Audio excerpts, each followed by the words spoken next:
Ashlyn Carter is a conversion copywriter and marketing strategist specializing in wedding and creative industries. She traded Fortune 500 clients in corporate marketing to bring in more than 7 figures in her business, writing for creatives like Jenna Kutcher, who we all know and love here at HoneyBook, Beth Kirby of Local Milk, Julie Solomon, Katelyn James, Hilary Rushford, Lara Casey, Cultivate What Matters, and so many more, myself included.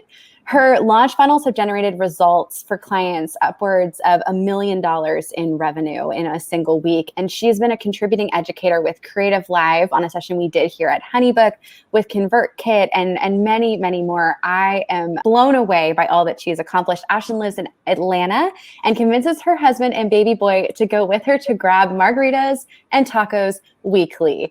Ashlyn, I know you might have to put some of those margarita and taco dates on the back burner in a couple weeks. We hope not, but we're grateful to have you here with us. Awesome, Natalie. Thanks so much for having me. How should business owners be thinking about communications in general right now? What recommendations at a high level do you have for all of us? Awesome. Well, like you said too, give yourself a huge pat on the back right now for either showing up or listening to the replay of this. Like, you are taking the steps you need to take. Part of the big key of all of this is getting out ahead of it. Like, as the strategic, the smart, forward-thinking CEO of your business, you just want to be ahead of any type of crisis communication like this. And that's exactly what you're doing. If you need a crisis comms team, look, you have it.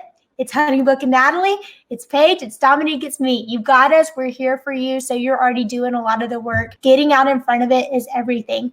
I wrote down 2 big buckets that I would recommend getting your communication set in right now.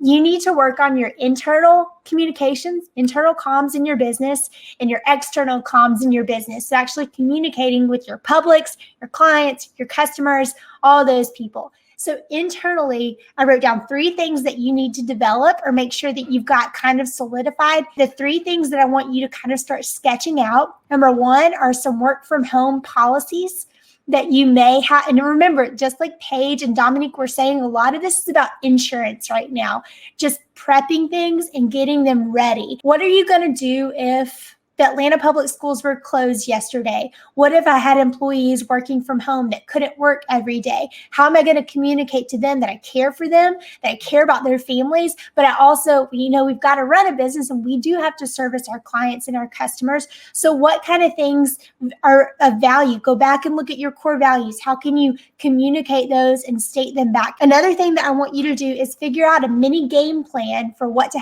do if a client or a customer reaches out.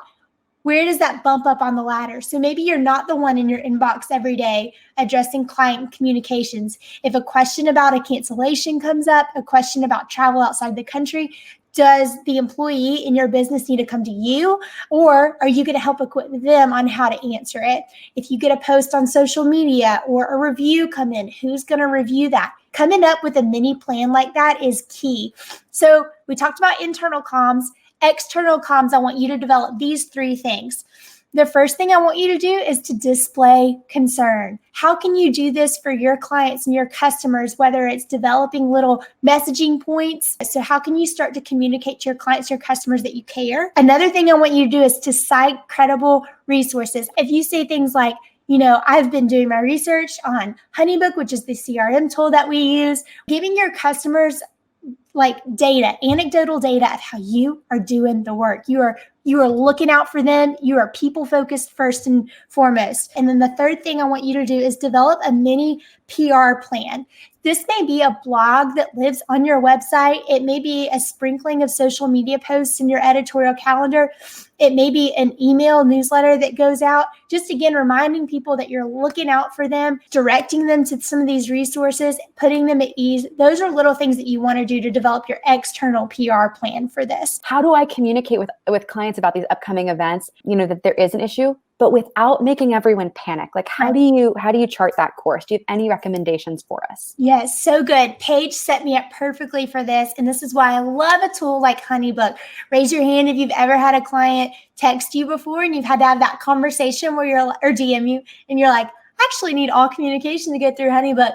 now's the time to set up that kind of system, because if you can have a paper trail in place of how you're looking out for your people, and again, your preemptiveness in this situation or any crisis communication standpoint that will come up in your business.